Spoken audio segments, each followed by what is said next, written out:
Hi, in front of me is TCL 10 SE, and today I would like to show you how you can download and apply iOS Launcher on this device. Firstly, open Play Store. Now type iOS Launcher and download this app from this developer.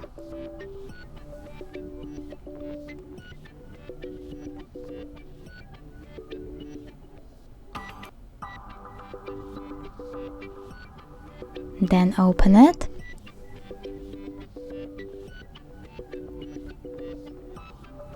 Click Allow, Allow again, and tap Home button. Choose iOS Launcher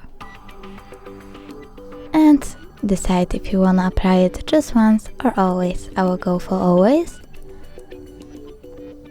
So now I have to click Got it. And as you can see, iOS Launcher was applied with success. Thanks so much for watching. If you enjoyed this video, don't forget to leave a like, comment and subscribe. Bye!